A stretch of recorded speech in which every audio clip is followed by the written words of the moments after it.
Alrighty, this is going to be the next candidate for the bench.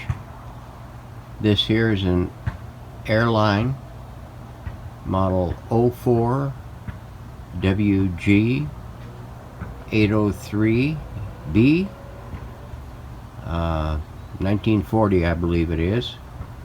What you're seeing is pretty much how it was boxed up and sent to me.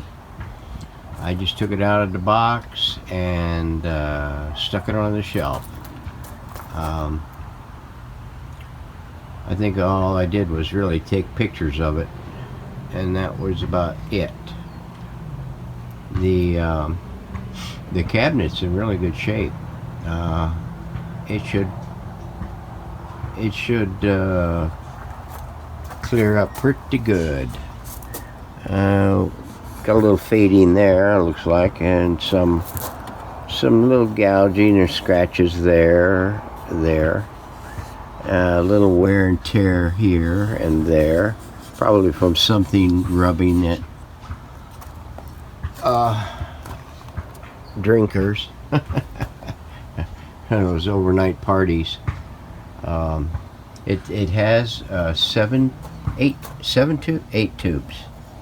It has, I think it's 8 tubes. It has an eye tube back in there, if you could see it. This came just like you see it. No knobs. The knobs are in there. I bagged those out when I got it out of the box. They were laying here and there. The good thing about it is all the caps on the push button rods are all clear. They're not crystallized like they usually are. This here plastic bezel is a little wore, but no serious damage. It has a little warpage to it, but I think we might be able to coerce it back into condition there. The back side, let me turn this around so I don't get all that reflectiveness. Okay, we're back. It's been kind of through a little trauma here and there. This is all warped up and broken. I think this is the first IF. It has its sticker pretty much intact, given loose a little bit. That one there is a little wore out. This here is the antenna assembly for the radio. These, I think, are the, yeah, this here, yeah, that says ant. That is one of them. This other one, hang on, let me pull it loose here. This might be the other one that goes to the other. There's 3 of them here. Wow. 2 might be for the regular loop, and the other one might be for an external antenna. As you can see, the tubes are still laying in the, and they have been tested at one time. I'm not sure which time it was. This is one of the power output tubes. That there's a rectifier tube. That there's a power output tube. The speaker, I'm not really sure. That's a PM speaker. I'm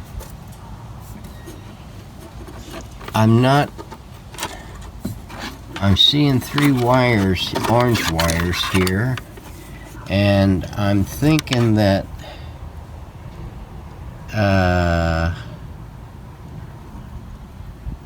there mighta, coulda, woulda, shoulda been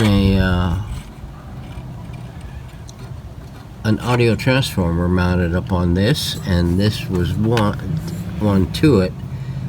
It would make sense being as there's two power output tubes here, generally when you only got a single power output tube, you only have two wires running out to the speaker. 3 if you have push-pull. So I haven't looked at the schematic on this yet. It does have an external speaker port and an external input port, or an auxiliary input point. These are the knobs for the radio. These 3 are the lower knobs, and these 2 here are the upper knobs. No, yeah, okay, now I remember. When I got this radio, it didn't have the tuning knob, and I had to make one. I had already made molds for this. As a matter of fact, I think I might have even made a video on this. I knew I was gonna need that I was going to need a knob, at least one, the tuning knob. It had an off-on tone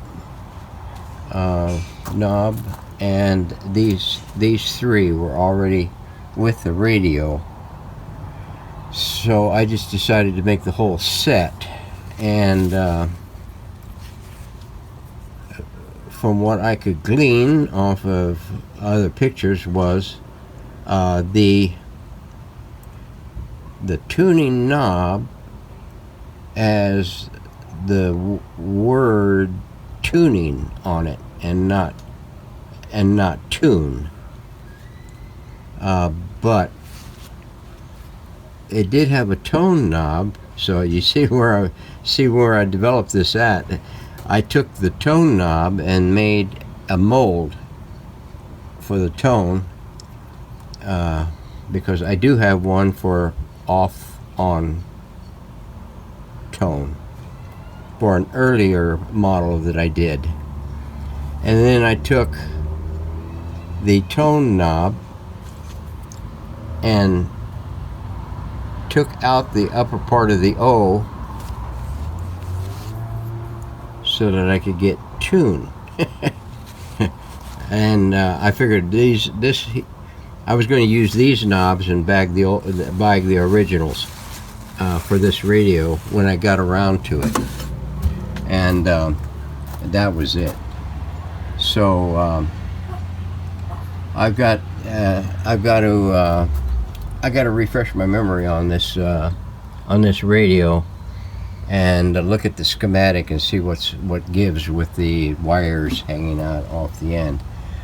Since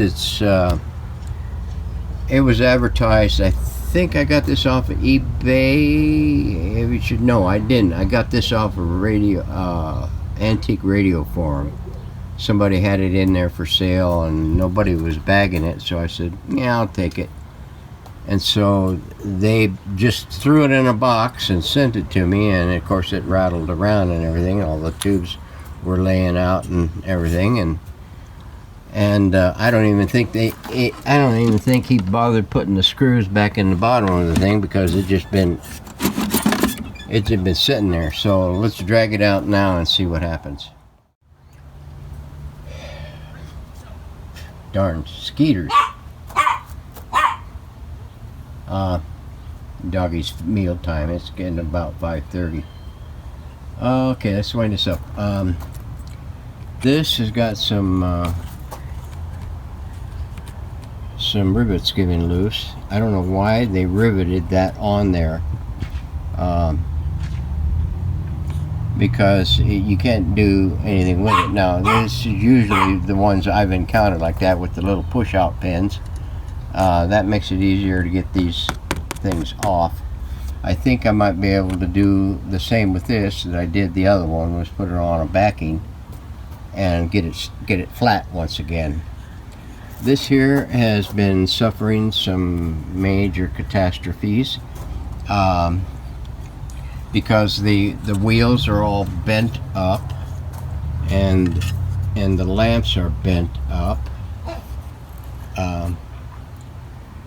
and I noticed here this shaft is seriously out of alignment, so it's suffered some major trauma sometime or another.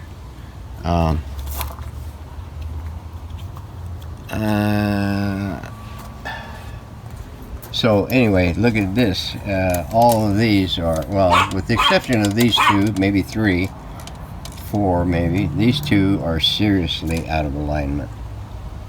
So let me get these knobs over here out of the way and tip this up.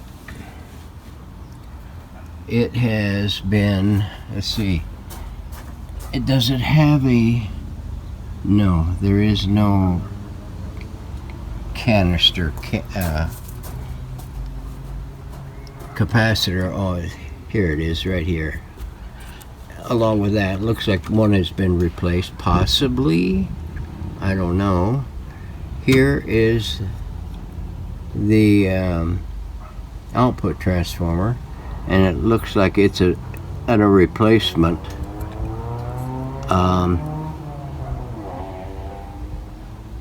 Not sure what it's doing down here, if the wires are going off over here. But we'll find out. Well, this is going to be another one of those Inspector Clouseau situations where, well, it's wired into the output port, the RCA port on the back. So they probably killed the internal speaker and decided to use an external speaker, because this here is connected to that. So we're and that bent switch is the band switch, and thank Allah for the favors, because the wafers are not damaged, or the coils for that matter. I mean, this thing, there's 6 cores, 6, 4 and 4, there's 8 coils dancing around this switching assembly. 8 coils, 9 coils. Jeez, God, we dodged a serious military shell there. So anyway, this is going to be up next. I'm in limbo right now, waiting for tubes for the Utter radio, the big Kahuna. And I've hit the cabinet today with some clear for the sanding seal, and we're going to let that cure up till tomorrow.